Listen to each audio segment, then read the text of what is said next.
फिजिक्समधला न्यूटनचा law हा फक्त युरोपमध्ये लागू होत नाही, तर हा सगळ्या युनिव्हर्सिटी सगळीकडेच लागू होतो. बरोबर आहे. तर तसंच या अभिनय पद्धतीचं आहे. एंटरटेन करायचं म्हणून नाटक करत नाही, बरोबर. कारण मी स्वतःला पहिला ऑडियन्स मानतो. हो. जर नाटकाचा मीच पहिला ऑडियन्स असेल, म्हणजे मी इतके दिवस बघतोय, सलग तालीम दररोजची बघतोय, तर मीच ते बघत असताना जर मला ते भावलं तर लोकांना भावेलच की. असं माझं एक एक एक ज्याला काय प्रामाणिक विश्वास आहे. पण काही दिग्दर्शक असे पण आहेत की ते for the sake of experiment करतात. मला असं वाटतं की एक्सपेरिमेंट जरूर करावा, पण ते नाटकाने तुम्हाला दिलं पाहिजे ती प्रेरणा.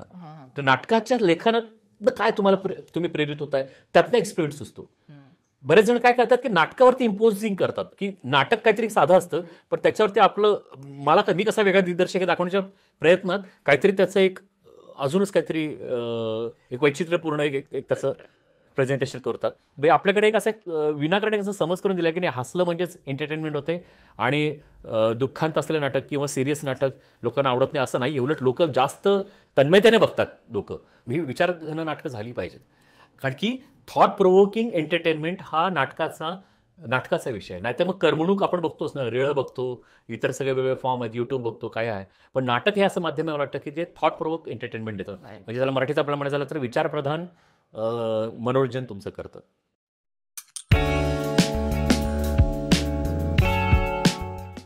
हाय, हॅलो, नमस्कार. आज आपल्यासोबत आहेत अनिरुद्ध खुटवड सर. सरांनी NSD केलेलं आहे. त्याच्यानंतर अनेक वर्ष त्यांनी खूप चांगले विद्यार्थी घडवलेले आहेत. FTII NSD मध्ये ते गेस्ट फॅकल्टी म्हणून जातात आणि खूप चांगले प्रोडक्शन करतात. मी सरांना मीता की कहाणी आणि टॅक्स फ्री या 2 प्रोडक्शनमध्ये काम केलेलं आहे, त्यांना असिस्ट केलेलं आहे. आणि आत्ताच त्यांचं रिसेंटली विरासत नावाचं जे नाटक आहे एलकुंचवारांचं, ते त्यांनी FTIला बसवलं होतं. तर सरांची आपली डिरेक्टर म्हणून काय प्रोसेस आहे, त्यांचा अप्रोच काय आहे आणि ऍक्टरला ते ट्रेन कसं करतात सरांकडून जाणून घेऊया. Hello sir. Yes sir. Sir, तुम्ही म्हटलं की एक एक महिन्याची ती कार्यशाळा असते, तर लांबून लोक येतात. मुलांना काही अपेक्षा असतात की काहीतरी मिळावं, तर तुम्ही प्लॅन करताना काय, डिझाईन करताना काय विचार करता? ही सगळी जी लांबून लोक येतात, लांबून म्हणजे आपल्या महाराष्ट्रातले जास्त लोक येतात, विद्यार्थी येतात. तर यावर्षी सुद्धा नागपूरचे जवळजवळ 5 विद्यार्थी आहेत, औरंगाबादचे काही विद्यार्थी आहेत, कोल्हापूर, लातूर, उस्मानाबाद या भागात पण आहेत, मुंबईतले जास्त विद्यार्थी आणि पुण्यातले असं, आणि अजून काही छोट्या भागात पण आलेले आहेत. ललित कला केंद्रात सुद्धा पासपोर्ट मुलं काही आहेत तिथे. तर त्यांचीच अशी नाही, तर याच्या आधीचे सुद्धा जे वर्कशॉप घेतले त्यामध्ये एक मुलांचं एक जाणून घेतलं की त्यांना अभिनयाची उत्सुकता असते, अभिनय केलेला असतो वेगवेगळ्या नाटकांमध्ये म्हणा, पण त्यांना दिशा लक्षात येत नसते की कुठल्या नाटकासाठी कुठल्या प्रकारचा अभिनय करावा, आणि नेमकं त्यासाठी म्हणून त्याचा काही अभ्यास असतो का. तर त्या अनुषंगाने बरेच जण माझ्या कार्यशाळेकडे येतात, कारण मी ही कार्यशाळा एक अशी व्यापक स्वरूपात न घेता त्याला आपण म्हणत संकीर्ण स्वरूपात येतो, की त्याला फोकस्ड असते ती, की याचा विषय असा आहे की वास्तवाभासी अभिनय कार्यशाळा असं ह्या कार्यशाळेचं नाव मी ठेवलेलं आहे. कारण की रिअलिस्टिक ॲक्टिंगबद्दल सगळीकडेच, म्हणजे फक्त नाटकच नाही तर नाटक, चित्रपट, वेब सिरीज, सिरियल, आणि आता सध्या इव्हन यूट्यूबवरती शॉर्ट फिल्म्स होतात. तर अशा सगळ्याच फॉर्ममध्ये, सगळ्याच मीडियममध्ये रिअलिस्टिक ॲक्टिंगबद्दल सगळ्यांना उत्सुकता असते. आणि म्हणून मग त्या उत्सुकतेनं काही प्रमाणात काही नाटकामध्ये तशा प्रकारचा अभिनय केला असतो, काही शॉर्ट फिल्म्समध्ये अभिनय केलेला असतो, पण त्याची सखोल माहिती पण नसते. कशाला नेमकं म्हणायचं रिअलिस्टिक ॲक्टिंग, किंवा कशाला नेमकं म्हणायचं की हे वास्तवाभासी अभिनय आहे, तर हे लक्षात येत नसतं. राईट. आणि त्या उत्सुकतेनं आणि त्या शिकण्याच्या इच्छेनंच त्या मुलं या कार्यशाळेसाठी सहभागी होतात. सर, वास्तवभासी ही जी कार्यशाळा आहे, तर तुमची सुरुवात कुठून झाली? कारण तुम्ही ज्या काळात NSDला पण शिकत होता त्यावेळेस वेगवेगळे फॉर्म्सचं शिक्षण तुम्हाला मिळालं ॲक्टिंग स्टाईलचं, पण वास्तवभासी कार्यशाळा घेण्याचा हा जो प्रवास आहे, ती सुरुवात कुठून झाली? मी 91 साली नॅशनल स्कूल ऑफ ड्रामा या संस्थेमध्ये शिकायला गेलो, आणि साधारण 1994 साली तिथून मी माझं कोर्स कंप्लीट केला. आणि तिथे माझा जो स्वतःचा स्पेशलायझेशन विषय होता तो दिग्दर्शन असा होता. अभिनय आणि दिग्दर्शन आणि रंगतंत्र असा तिथे स्पेशलायझेशन्स असतात. त्यातला मी दिग्दर्शन आणि रंगतंत्र हा विषय निवडले होते. त्या काळामध्ये अभिनयाच्या संदर्भात सुद्धा आम्हाला काही शिक्षण मिळायचं, पण जेवढं अभिनेत्यांसाठी म्हणून जे फोकस्ड शिक्षण होतं, म्हणजे अभिनयाच्या संदर्भातच, तसं आम्हाला दिग्दर्शनाच्या दृष्टिकोनातनं अभिनयासंदर्भात शिक्षण मिळायचं. तर त्याच्यामध्ये आम्हाला वेगवेगळे फॉर्म्स त्या काळात शिकायला मिळाले, की अगदी आपले फोक फॉर्म हो. हा एक आपला म्हणजे भारतात इतक्या वेगळ्या प्रकारचे फोक फॉर्म आहेत, इतक्या लोककला आहेत आणि लोकनाटकांचे पण प्रकार आहेत. हो. तर त्यातला आमच्या वेळेला आम्हाला जो विषय आला होता तो यक्षगान हा विषय आला होता. बव कारंथ जे खूप सिने दिग्दर्शक होऊन गेले, त्यांनी आमच्यावर काम केलं होतं आणि आमच्यावर चंद्रहास या नावाचं नाटक त्यावेळेला दिग्दर्शित केलं होतं यक्षगान फॉर्ममध्ये. आणि ते शिकण्यासाठी आम्ही सगळे मिळून उडुपीला म्हणजे आमची बॅच मिळून त्यावेळेला 1993ची गोष्ट आहे. उडुपीला गेलो होतो. उडुपीवरून मग मैसूरला गेलो आणि मैसूरला मी पहिला प्रयोग केला होता. तर हा जसा फॉर्म आहे तसं मग क्लासिकल ड्रामा ज्याला आपण काय म्हणतो की ग्रीक क्लासिकल ड्रामा असेल किंवा आपल्या इकडचं भारतीय संस्कृत नाटक, तर त्या प्रकारात स्वप्न वासव दत्ता हे नाटक मला करायची संधी मिळाली होती मणिपुरी फॉर्ममध्ये.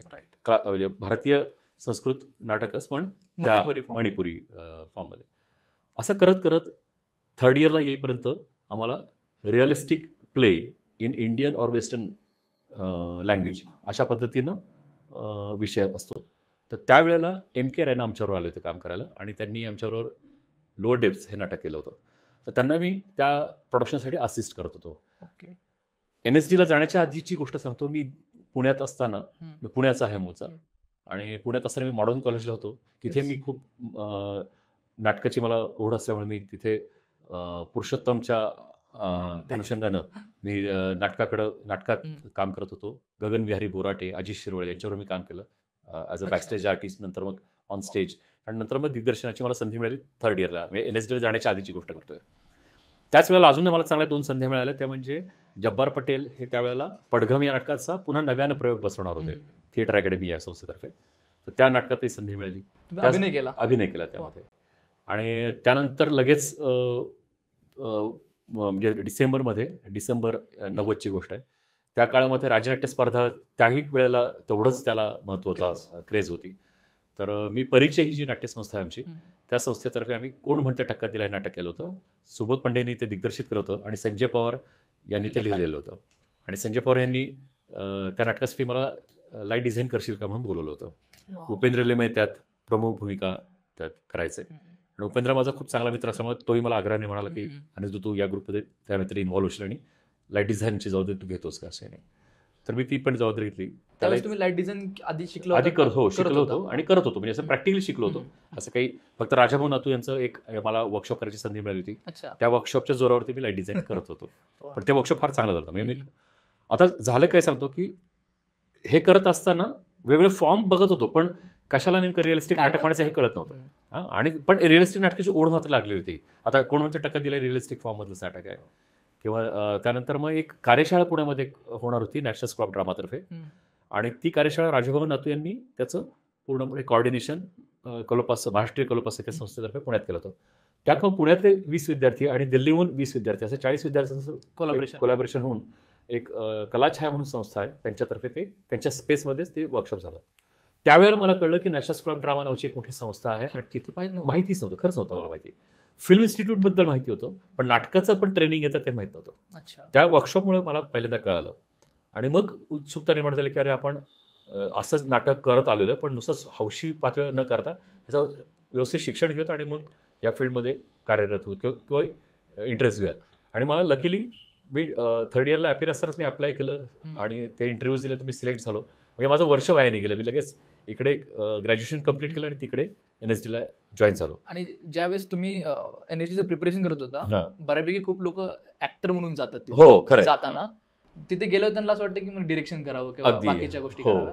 तर तुम्ही जाताना ऍक्टर म्हणून गेला होता का? नाही, त्यावेळेला मला ती एक मात्र क्लॅरिटी आलेली होती.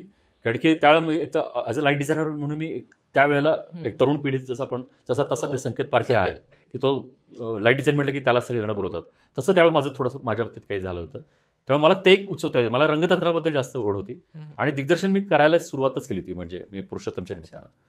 पण ते एक होतं नक्की की मला आपल्याला अभिनय शिकण्यासाठी नाही तर दिग्दर्शन आणि रंगतंत्र शिकण्यासाठी जायचं आहे. आता पुढची गंमत सांगतो की तिथे जसं तर मी तुला सांगितलं की हे 2 डिव्हिजन म्हणजे फर्स्ट इयर हा फाउंडेशन कोर्स असतो NSDला आणि सेकंड आणि थर्ड इयर हे स्पेशलायझेशन प्रोसेस. तर आम्ही सेकंड इयरला आल्यानंतर आम्हाला हे स्पेशलायझेशन मला मिळालं. मी त्यातही सिलेक्ट झालो आणि आम्ही 4च जण होतो आणि बाकी 16 जण ऍक्टर्स ऍक्टिंगमध्ये अच्छा. होते. 20 जणांची बॅच होती. तर आम्ही 4 जण दिग्दर्शन आणि रंगतंत्र शिकत असताना मग आम्हाला काही वर्कशॉप्स मात्र आम्हाला करायची उत्सुकता नाही म्हणायची की हे आपण म्हणजे ऍक्टर्सना मिळते पण आपल्याला मिळणार नाही. मग आम्ही त्यावेळेला आम्हाला कीर्ती जैन या आमच्या डिरेक्टर होत्या स्कूलच्या, त्यांना आम्ही रिक्वेस्ट केली. जसं सत्यजित दुबे आले होते त्यांचं वर्कशॉप करायची संधी मिळाली. म्हणजे ऍक्टरसाठी होतं. ऍक्टरसाठी होतं पण आम्ही पण ते जॉईन केलं, आम्हाला जॉईन करता आलं. नंतर जसं आता बब कारण यांच्या होतं सांगितलं की यक्षगानामध्ये मी स्वतः ऍक्ट पण केलं, मी परफॉर्मर पण होतो आणि मी त्यांना असिस्ट पण करत होतो त्या नाटकासाठी. त्याच्यानंतर पुढे मग असंच काही काही असे स्पेशलायझेशन आले. समजा जसं मास्क मेकिंग किंवा जो इटालियन जो फॉर्म आहे मॉलियरचा, तो एकदा एक वर्कशॉप छोटं झालं होतं, तर त्या वर्कशॉपमध्ये पण संधी मिळाली. मग आम्ही काय करायचो, आम्ही ते इनपुट पण ऍडजस्ट करून आमचं शेड्यूल ऍडजस्ट करून ते करत होतो. आणि एक मोठी संधी अशी आली की सेकंड इयरला नसिरुद्दीन शाह सर आम्हाला ऍक्टरसाठी वर्कशॉप घ्यायला आले होते, येणार होते. आणि आम्हाला जसं कळलं आम्ही म्हणतो, तर मग मॅम म्हणाला की इतने दिन तो आपको मुश्किल आहे मेरे लिए हे करणार. आम्ही म्हणलं आणि आमचं त्यावेळेला नेमकं एक व्हिडिओ प्रोडक्शनचं त्यावेळेला वर्कशॉप जो लावण्यात आलं होतं आमचं त्यावेळेला. मग आम्ही रिक्वेस्ट केली की ते प्रोडक्शन आम्ही सुट्टीमध्ये करू. आम्हाला जी सुट्टी तुम्ही देता दिवाळीची किंवा आपण विंटर वेकेशन आम्ही त्यात करू. आम्ही जाणार नाही आम्ही घरी, पण आम्हाला हे वर्कशॉप करू द्या. असं करून त्यांनी आमच्यासाठी ॲडजस्टमेंट केले आणि आम्ही चौघांनी नसिरुद्दीन शाह सरांबरोबर त्यांच्या वर्कशॉपसाठी जॉईन झालो. आणि ती माझ्यासाठी खूप नामी संधी होती. तर त्यावेळेला मला पहिल्यांदा लक्षात आलं की रिअलिस्टिक जर नाटक करायचं असेल तर पहिल्यांदा ॲक्टिंग समजून घेतलं पाहिजे. रिअलिस्टिक स्टाईल ऑफ ॲक्टिंग नाही, ज्याला आपण मराठीमध्ये वास्तवाभासी अभिनय पद्धती म्हणतो, ते समजून घेतली पाहिजे.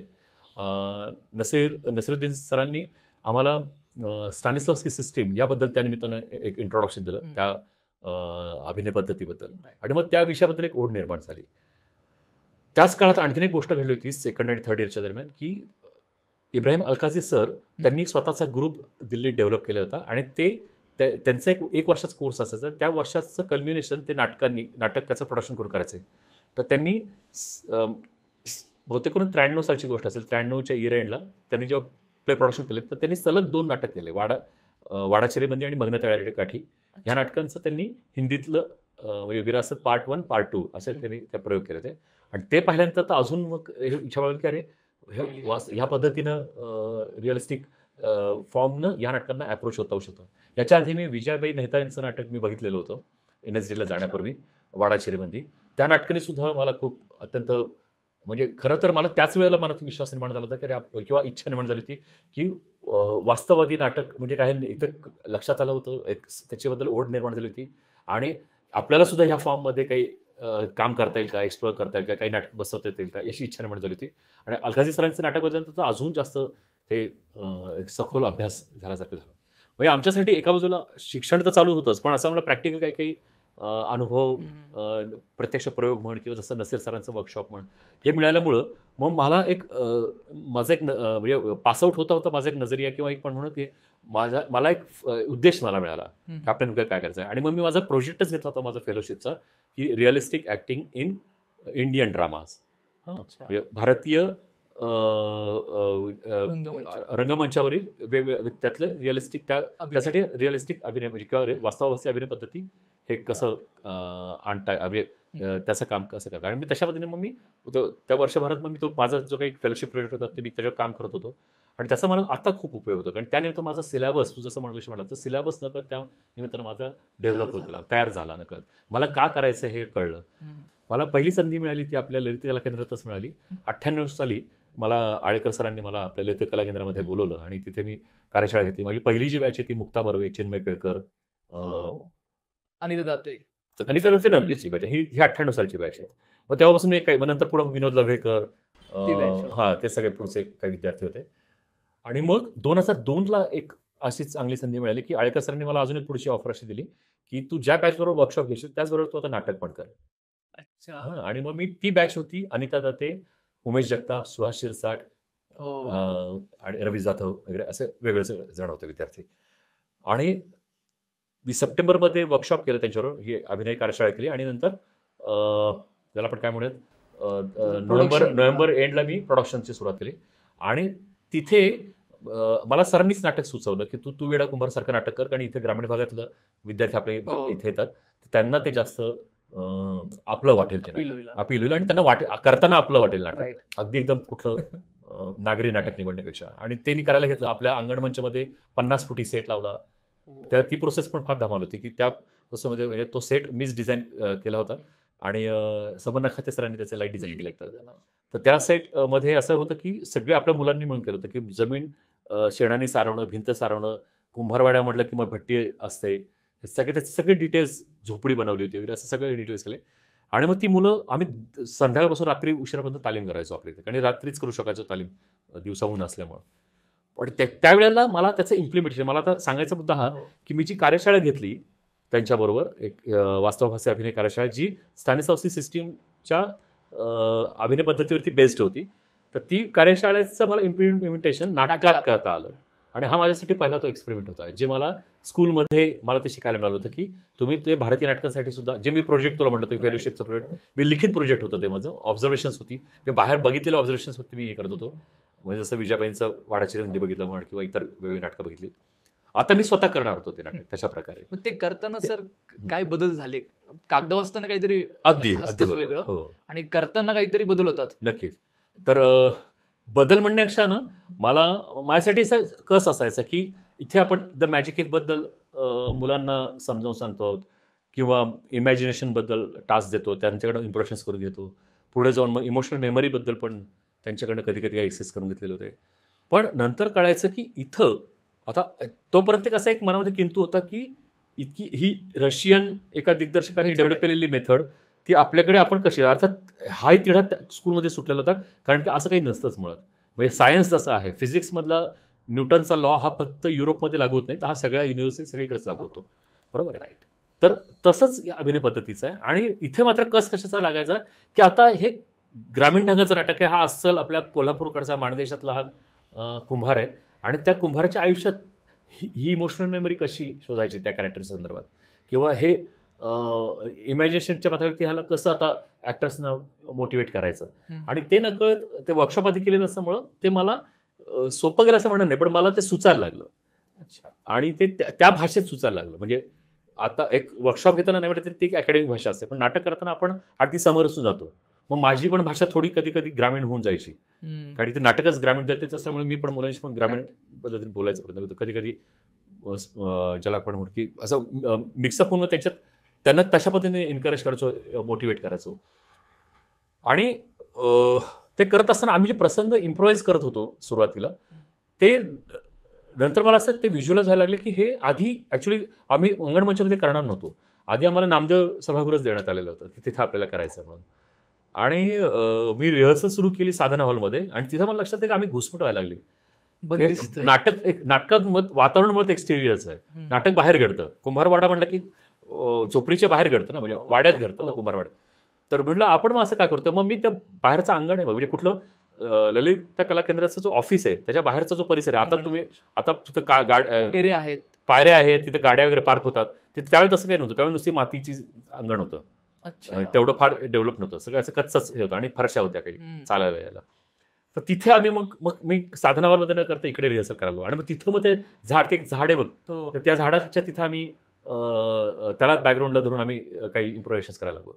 मग म्हटलं की मग आपण अंगणमंचाला का शिफ्ट होऊ नये, मग अंगणमंचाला शिफ्ट झालो. आणि तिथं आधी आम्ही इम्प्रोव्हायशन्स करतो, किंवा एक पहिला सीन करून बघू असं म्हटलं. पण त्यांना करताना मी त्यांना म्हटलं आपल्याला पहिला सीन एक आपल्याला तुम्हाला खुल्या वातावरणात अंदाज यावा की कुंभारवाडा कसा असतो आणि कुठल्या कुठल्या दिशेनं तिथं पायवाटा येतात ह्याचा अंदाज यावा. मी अगदी जॉग्राफिकल त्यांना डिझाईन करून दाखवलं होतं की वाडा म्हटलं, गाव म्हटलं की गावाच्या वेशीवरती कुंभारवाडा आहे, तर आतमध्ये गाव कसं असेल, किती आतमध्ये असेल, तर जसं मागची ती ह्याची विटांची भिंत बघ, तर ते आम्ही तशी इमेजिन करतो. इथून आत ह्या विषयीतनं आत गेलं की गाव लागतं, मग बाहेरच्या वाटा कशा ती त्याच्यामध्ये कशी जुन्या काळातली एक आता आपण ज्याला एसटी म्हणतो, तर त्यावेळेची ट्रान्सपोर्ट बस मोटार गाडी येत असते, ती येत असेल, ती किती अंतरावर उभी राहत असेल, याच्या जवळ तर नसेल ना, अगदी स्टेजच्या जवळ ते येणार नाही, मग तिथपर्यंत त्यांना तिथून चालत यायला लावायचं.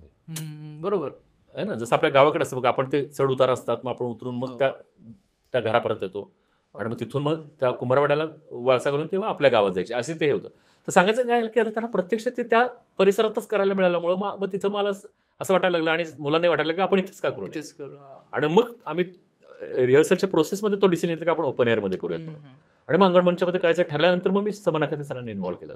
त्यांना म्हणजे इन्व्हॉल्व म्हणजे मी त्यांना रिक्वेस्ट केली की तुम्ही म्हणजे तोपर्यंत माझं धाडस होत होतं की सरांना कसं विचारायचं आपण, की त्यावेळेला अगदीच 32 वर्षाचा असेल त्यावेळेला, 31-32 वर्षाचा. त्या म्हणजे असं एक होतं ना मनामध्ये की अरे पण खूपच त्या मनाने लहान, आणि सर आता असं त्याही वेळेला शिकवायला यायचे.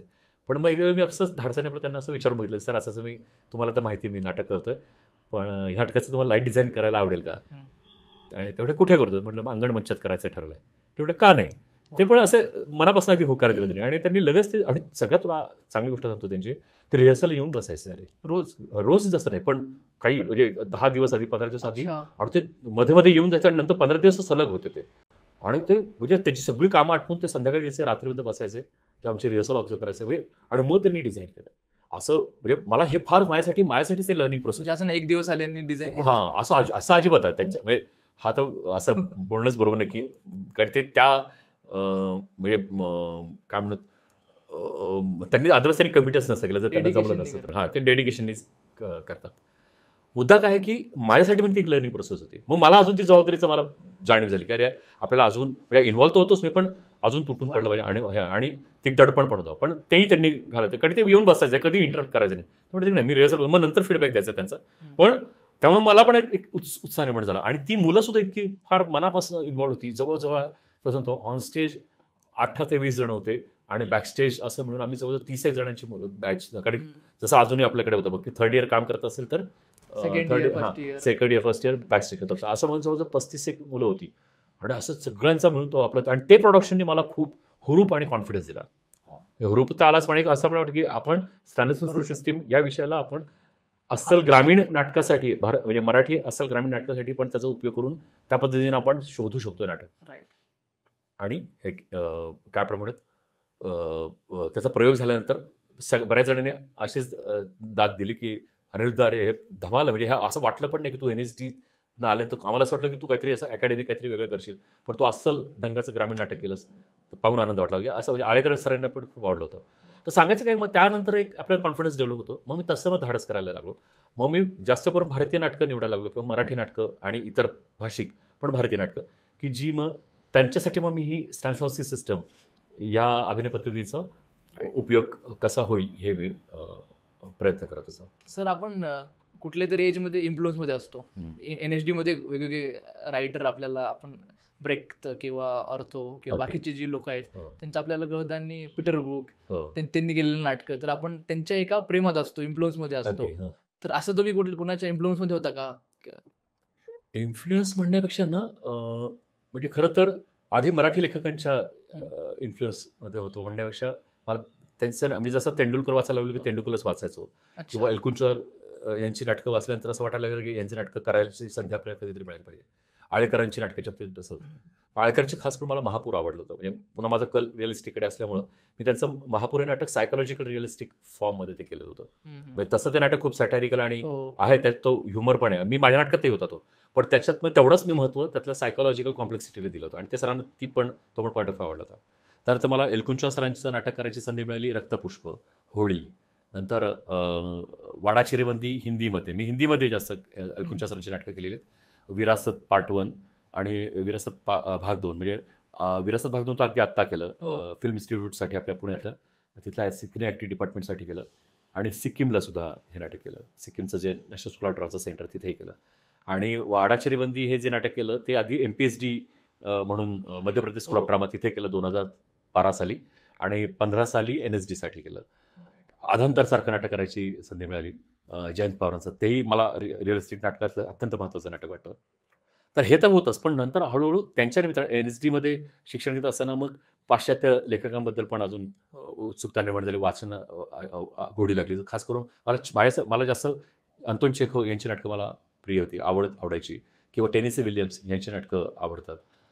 त्याचबरोबर एक नाटककार आहेत हेरॉल्ड पिंटर, ब्रिटिश नाटककार आहेत, की ते रिअलिस्टिक लिहितात. म्हणजे रिअलिस्टिक रायटिंग त्याचं रिअलिस्टिक फॉर्मचंच आहे, वास्तवादीच आहे, पण त्यांना त्यातनं काही ॲब्सर्डिटीपर्यंत न्यायचं असतं ते नाटक. म्हणजे वन फॉर द रोड किंवा द लव्हर, नंतर केअरटेकर वगैरे अशा प्रकारची त्यांची काही नाटकं आहेत. तर ती नाटकांची पण काढायची, ती जास्त मी त्यातली काही 2-3च करू शकलो, पण वन फॉर द रोड करून बघितलं मी दिल्लीमध्ये असताना, किंवा हे द लव्हर पण त्याचं सीनवर करून बघितलं, म्हणजे नाटक नाही करू शकलो. पण असं काही काही करून बघितलं, पण ते त्या अजूनही त्या लेखकाच्या बद्दल एक ओढ आहे की हे नाटककारच आपल्याला करता येऊ शकतात. पण अर्थात माझा एक इच्छा काय असते की वेस्टर्न काही नाटकं अशी केली की ती वेस्टर्न नाटक आहे तर ते वेस्टर्न पद्धतीनेच केली, मग ती काही अडॅप्टेशन वगैरे असं नाही केले. त्यातलं महत्त्वाचं मला असं आवडलेलं नाटक म्हणजे मॅक्सिम गोर्की यांचं लोअर डेप्स. तर लोअर डेप्स मी NSD मध्ये जेव्हा केलं तेव्हा तर मी सगळ्यात म्हणजे तिथं set design, light design, costumes या सगळ्या तिथं भरपूर प्रमाणात हे सगळं एक्सप्लोर करता येतात ह्या गोष्टी. म्हणजे एक तर बजेट मिळतं, हा नुसतं बजेटचा भाग नसतो, तेवढ्या डेडिकेशन तिथले लोक पण तिथे काम करतात, तिथले डिझायनर्स, ॲक्टर्स, आणि वेळ तेवढा मिळतो आम्हाला काम करायला. मी 40 दिवसाच्या पासून आम्ही दिवस रात्र काम करायचो आणि त्यातून मग ते लो डेप्थ सारखं प्रोडक्शन तयार झालं. त्या प्रोडक्शनचं पण सेट डिझाईन आणि डायरेक्शन माझं होतं. कॉस्ट्युम डिझाईन तन्मय गुप्ता म्हणून NIDचं पास होते त्यांचं होतं, आणि लाईट डिझाईन हे स्वाती चक्रवर्ती यांनी केलं होतं, जे आता म्हणजे ज्यांना आता संगीत नाटक अकादमी पुरस्कार मिळाला लाईट डिझाईनसाठीच. तर अशा लोकांबरोबर काम करता आलं. अधंतरी नाटकाची आमची अशीच टीम होती. मला सांगायचा मुद्दा असा की भले काही आता जसं तू वेस्टर्न पद्धतीच्या नाटकाबद्दल म्हणलास की लो डेप्थ जसं केलं तसं नील सायमन हे एक लेखक आहेत, त्यांचंही मी नाटक द गुड डॉक्टर हे वेस्टर्न पद्धतीने केलं. किंवा अजून एक महत्त्वाच्या लेखिका आहेत, आफ्रो अमेरिकन लेखिका आहेत, त्यांचं नाव आहे लॉरेन हान्सबेरी, आणि त्यांच्या नाटकाचं नाव आहे रेझिन इन द सन. तर हे आफ्रो अमेरिकन लोकांचं नाटक, पहिलं नाटक आहे ना ते? पहिलं नाटक आहे त्यांचं, आणि भारतामध्ये सुद्धा पहिल्यांदा मी केलंय ते नाटक. अच्छा. हां, हिंदीमध्ये. ते भारत अर्थात ते वेस्टर्न म्हणजे तुला जे म्हणलं की पाश्चात्य वातावरणातच ते केलं. त्याचं अडॅप्टेशन नाही केलं. कारण की मला ते तरच तो प्रश्न जास्त भिडेल असं वाटलं, पोहोचेल. जसं मॅक्सिम गोर्कींचं लोडेप सुद्धा रशियन कॉन्टॅक्टमध्येच केलं, नील सायमन यांचं द गुड डॉक्टर अमेरिकन कॉन्टॅक्टमध्येच केलं. तर हे नाटक करताना सो रेझिन इन द सन करताना तर मला खूप जास्त अभ्यास करायला लागला, कारण की ह्या ज्या लेखिका आहेत लॉरेन हान्सबेरी, ह्या मार्टिन लुथर किंग ज्युनियर यांच्या समकालीन होत्या, आणि ते त्या ॲक्टिव्हिस्ट होत्या त्या, आणि त्या आंदोलनात पण सामील होत्या. ह्युमन राईट्सचं जे आंदोलन छेडलं होतं मोठ्या प्रमाणात यांनी केलं होतं मार्टिन लुथर किंग ज्युनियर यांनी, तर त्या आंदोलनात त्या पण सामील होत्या. तर ते, आणि ह्या नाटकाची पार्श्वभूमी पण त्या आंदोलनाची होती, त्यामुळे मला तो एक अभ्यास समजून नीट करून घ्यावा लागला, आणि ते नाटकात आम्हाला खूप हे करा. आता तुला आणखी टप्पे सांगतो यातले. मी अशा जेव्हा कुठले पिरियड प्ले करतो, किंवा भले ते भारतीय असो किंवा पाश्चात्य असो, त्याच्यामध्ये मी पहिल्यांदा जे काही नाटक निवडले त्याची सोशल बॅकग्राऊंड काय आहे हे समजून घ्यायचा प्रयत्न करतो, आणि सोशल बॅकग्राऊंड बरोबरच मग ते फॅमिलीची बॅकग्राऊंड, सायकोलॉजिकल बॅकग्राऊंड, त्यांचं इकॉनॉमिकल एन्व्हायरमेंट, इकॉनॉमिक्स लेवल पातळीवर पण विचार करतो की ते त्याची आर्थिक स्थिती काय, परिस्थिती काय, आणि असं करण्यासाठी मग मी त्या प्रकारच्या डॉक्युमेंटरीज मिळवायचो. म्हणजे आता बघायला की ते आपल्याला ॲक्च्युली जसं आता रेझिन इन द सन करायचं, त्यावेळेला मी मार्टिन लुथर किंग यांच्यावरती बनवलेल्या डॉक्युमेंटरीज मला पाहायला मिळाल्या, मी शोधल्या आणि आम्ही सगळ्यांनी मिळून बघितल्या की त्या ॲक्च्युली आपल्या ती माणसं कळावीत, त्यांचा प्रत्यक्ष. मी कधीच अमेरिकन नाटक करायचं म्हणून अमेरिकन फिल्म कधी नाही बघितलेली, डॉक्युमेंटरीज बघितलं, हे मी पर्टिक्युलर सांगतो. फिक्शन फिल्म कधी बघितली नाही, म्हणून हॉलिवूडची फिल्म मी बघितली आणि लोकांनी आपलं असं नाही केलं. तसंच रशियन हे लो डेप्स करताना जारशाहीच्या काळातल्या काही डॉक्युमेंटरीज आम्हाला बघायला मिळाल्या, तर त्या बघितल्यामुळे ते कळालं की काय एक्सप्लॉटेशन त्या काळात होत होतं, कामगार वर्ग कसा उदयाला आला, लेनिनचं जी त्यांनी केलेली जी राज्यक्रांती आहे 1905च्या दरम्यानची, आणि त्याच्या अलीकडचं नाटक आहे. हे नाटक आहे 1902चं नाटक आहे, आणि 1905 पर्यंत आंदोलन छेडलं होतं, मोठं घडलेलं होतं आंदोलन. तर सांगायचं की हे सगळं बॅकग्राऊंड नीट समजून घेणं मला आवश्यक वाटतं, जे मी विद्यार्थ्यांना पण माझ्या बरोबर ते शेअर करतो.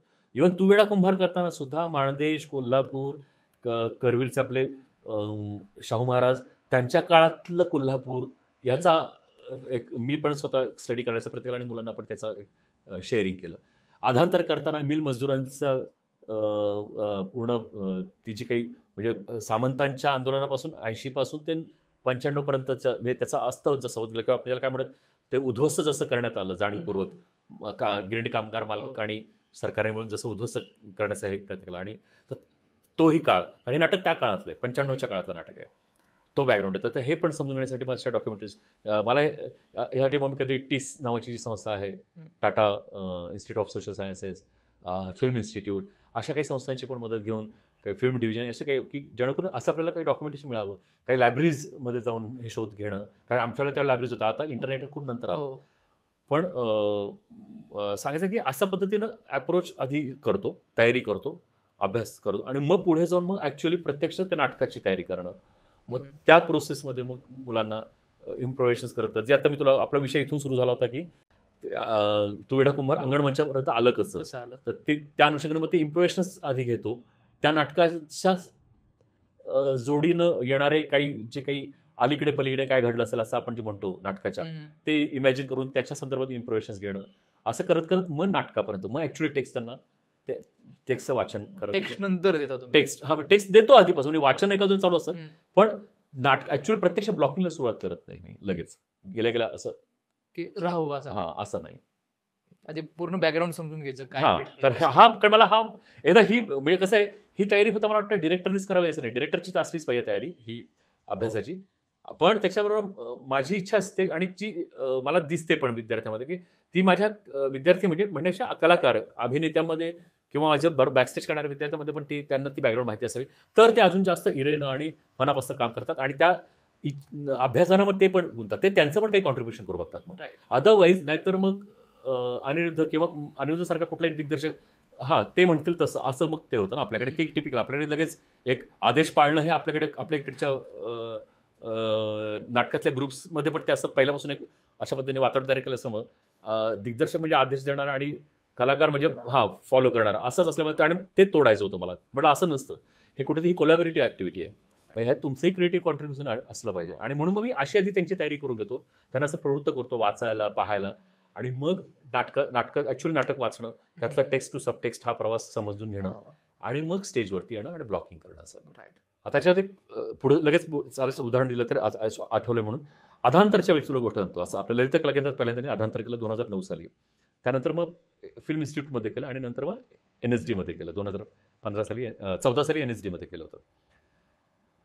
आता आपल्या ललित कला केंद्रामध्ये ते नाटक कसं केलं मी सुरुवातीला, की आम्हाला त्यावेळेला मात्र क्लिअर होतं की हे ते नाटक इंटेरियर मधलं आणि आत्ताचं एका म्हणजे जसं तुला माहिती आहे की चाळीतली लोक कशी एका 10x12 किंवा 8x10च्या खोलीत राहतात आणि बाजूला किचन असतो, ओटा असतो, कधी एकाच घरात असतं, बाहेर वरांडा असतो, मागे छोटीशी बाल्कनी असते, अशा त्या वातावरणात. मग म्हटलं हे आपल्याला इंटेरियरमध्येच करायचं आणि नामदेवला करायचं ठरलेलंच होतं. आता मुद्दा काय होता की ते तिथे करायचं ठरल्यानंतर आम्ही आपलं जे मागचं जे ग्रीन रूम जे आहे बघ, तर त्या ग्रीन रूम मध्ये आम्ही तालीम करायचो. त्याला खोली बनवलं. वाचन मी इकडेच घ्यायचो स्टेजवरती, पण मग त्यांना म्हणायचो की नाही इम्प्रोव्हेशन आपण तिकडे घेऊ, तुम्हाला खोलीचा अंदाज होईल. 8x10 किंवा 10x12 मध्ये 5 ते 6 जण एकत्र राहतात, कशी जेवण कसं करतात, झोपतात कसे ऍडजस्ट करून झोपतात, हे सगळं तुम्हाला त्याचा भान असावा. आणि त्यावेळी मुलं अशाच पद्धतीने आम्ही दुपारपासून मला मुलं मिळायची लंच ब्रेक नंतर, पण आम्ही रात्रीपर्यंत काम करायचं. उत्साहाने मुलं करायची पण माझ्याबरोबर काम. सांगायचं मला असं की नंतर मला इतकी त्या खोलीत आवडायला लागली की मी पहिला अंक खोलीत बसवला. अच्छा, मी स्टेजवरती आलोच नाही. आता अंगण मंचाला तरी खास यावं लागतं ना. इकडे तर नामदेवचं स्टेज आणि त्याच्या छोट्याशा गल्लीत मागे ग्रीन रूम आहे, पटकन पुढे येऊन तिथं ब्लॉकिंग करायला काहीच हरकत होती. पण मुलांना कळलं नाही की सर असं काय करताय. म्हटलं अरे नाही, मला माहिती आहे पुढे जाऊन कसं न्यायचंय, पुढं काळजी करू नका तुम्ही, एकदम असं तुम्हाला उघडं नाही पडणार. त्यांना असं वाटायला की प्रोजेक्शन कसं होईल, म्हणून त्याची काळजी आता तुम्ही करू नका. नाटकाचं प्रोजेक्शनची तयारी आपण नंतर करून घेऊ, की हे एका खोलीतलं नाटक तिकडे आणताना काय काय करावं लागेल. याच्यासाठी मलाही ते आता लगेच सुचत नाही, पण त्याला वेळ मिळेल आपल्याला. बॅक ऑफ द माइंड आहे. पण म्हटलं आधी ह्याचा तो तुमच्या अंगात ते भिनू दे, की दररोज तुम्ही आलात की तुम्ही एका खोलीत राहता सगळे म्हणून. ह्याचं तुम्हाला आधी तुमची इथली फॅमिली तर तयार होऊ दे, तुमचं कुटुंब तर तयार होऊ दे. आणि मग खरंच तसं व्हायला लागलं. अपूर्व, अक्षता, आपला सिद्धेश शेलार, अशा सगळेजण त्यावेळेचे विद्यार्थी होते. आणि ते त्यांना हळूहळू असं वाटायला लागलं की अरे आपण एकाच खोलीत राहतो, म्हणजे त्या खोलीतलीच आपण. आणि त्यांच्यात ती फॅमिली एक इंटिग्रिटी किंवा इंटिग्रिटी, त्या नाटकात इंटिग्रिटी नाहीये कुठे. नाटकात अत्यंत उद्ध्वस्त ते आहे, होतं जातं हळूहळू, कुटुंबच उद्ध्वस्त होतं. पण ह्या कलाकारांमध्ये ती इंटिग्रिटी निर्माण झाली आणि त्यांना ती एकमेकीची सवय झाली, इतकं जवळ काम करण्याची आणि त्या एका खोलीतच सगळं करण्याची. डबे पण तिथंच खायचे. आणि मग आम्ही 10व्या-12व्या दिवशी मग आम्ही स्टेजवरती आलो. मग स्टेज पद्धतीने पण त्यावेळेवर मी स्टेज कसं केलं, त्याचं सेटिंग असं केलं होतं की नॉर्मली आपल्याकडे बॉक्स सेट म्हटलं, कारण तो बॉक्स सेट मध्येच नाटक आहे की आपण प्रोसिनियम, आणि प्रोसिनियम मध्ये पण 3 भिंतीचा सेट असा असतो बघ, अशा 3 भिंतीचा, की इकडे एक भिंत, मागे एक भिंत आणि अशी भिंत. आणि ते मला नको होतं, कारण की त्याच्यामध्ये होतं काय, समजा आता आपण दोघं आहोत, तर आपण दोघं आता एकमेकाशी बोलतो, बरोबर आहे, पण समजा इकडे प्रोसिनियम म्हणजे हे असल्यामुळे इकडे ऑडियन्स आहे, तर ऑडियन्ससाठी मी तुझ्याशी पण बोलतो आणि बरंचसं ऑडियन्ससाठी असं करावं लागतं. हो. आणि मग ते नाधड आपलं नाटक म्हणजे आपलं बोलणं राहत नाधड त्यांच्यासाठी, मग सारखं असं वाटाघाटी करत राहत त्या संवादात की कुठल्या संवादाला इकडे शिफ्ट व्हायचं. तर तसं करायला लागू नये किंबहुना ते करताच करायची गरजच भासू नये यासाठी मग मी सेटच तिरका केला आणि 2 भिंतींचा केला, म्हणजे असा डायगोनल केला ओके. की ही समजा 8 फुटाची भिंत आणि ही 12 फुटाची किंवा 10 फुटाची भिंत, हो. आणि असा सेट केल्यामुळे आणि बाकीच्या इकडच्या ज्या त्या अदृश्य भिंती आहेत पुढच्या आहेत त्या ऑडियन्समध्ये गेल्या, आणि त्यामुळं आपण असेच राहिलो त्या कॉर्नर्समुळे लोकांना आपलं आपण हलकासा प्रोफाईल जेवढा मिळायचा तेवढा मिळत गेला, आणि ते त्या पद्धतीने मग त्यांना ते सवय झाली. आता हे नाटक जसं अशा पद्धतीने केलं तसं पुढचं अजून एक धाडस मला करायची इच्छा झाली महापूर नाटक करताना.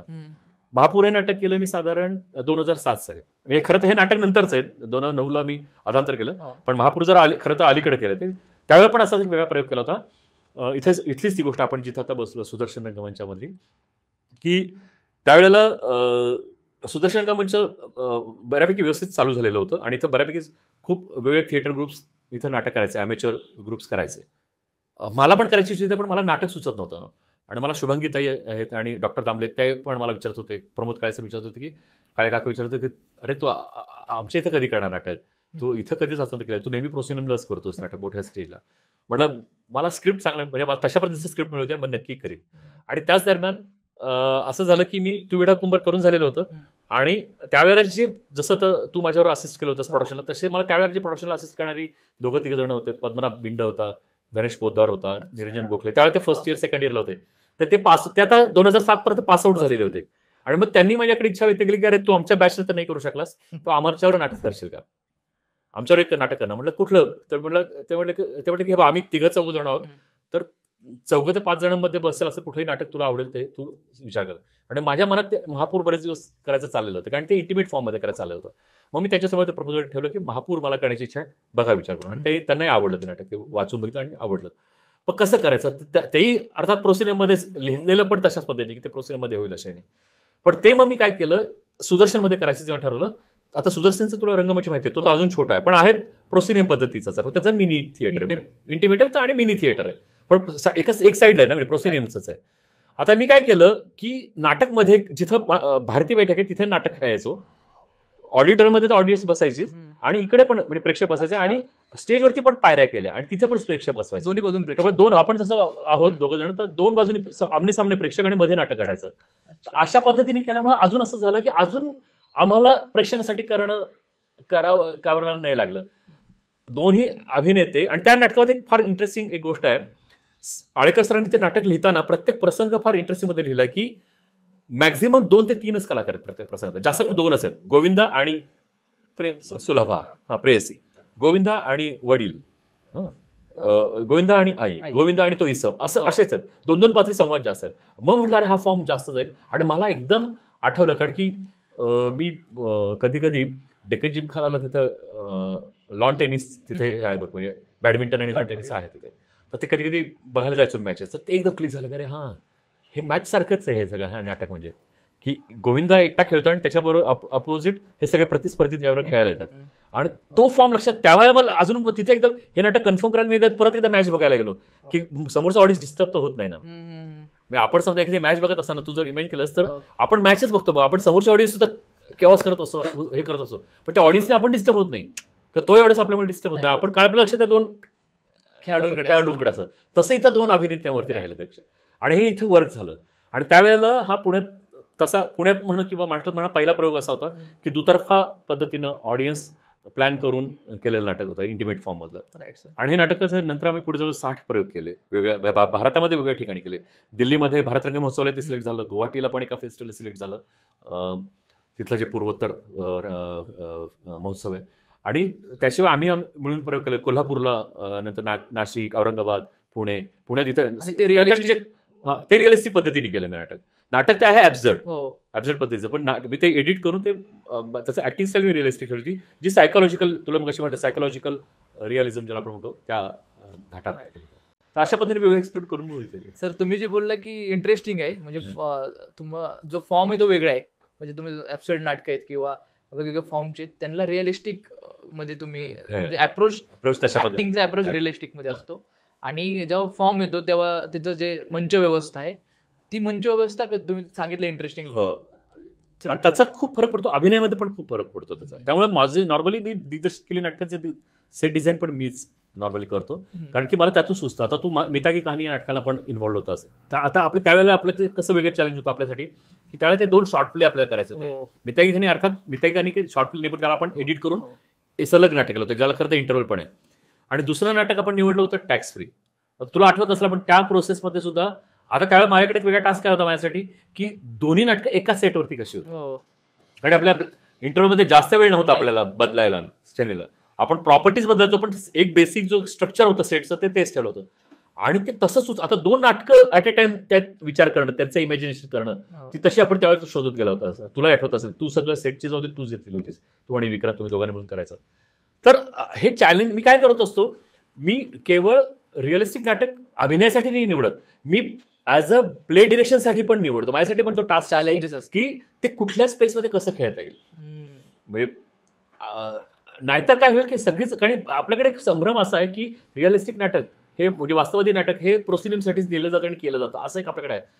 तसं नाही आहे, ते वेगळ्या स्पेसेसमध्ये खेळता येऊ शकतं. आणि मला तर तू येड्या कुंभारपासून जो मला एक तो त्या नाटकाने जो मला कॉन्फिडन्स दिला किंवा एक बळ दिलं, ते आजही मी आता जवळजवळ आता मी अगदी आता लेटेस्ट केलेलं नाटक तुला म्हटलं विरासत भाग 2 म्हणजे तालाक्योर हा मग्न तळ्याकाठी तालाक्योर खंडर जे आता फिल्म इन्स्टिट्यूटसाठी केलंय, तर त्या नाटकातही मी असं काही प्रयोग करून बघायचा प्रयत्न केलाय. स्टेज अजून एक्सटेंड करून काय काय करता येईल, लोकांपर्यंत कसं आणता येईल नाटक असं.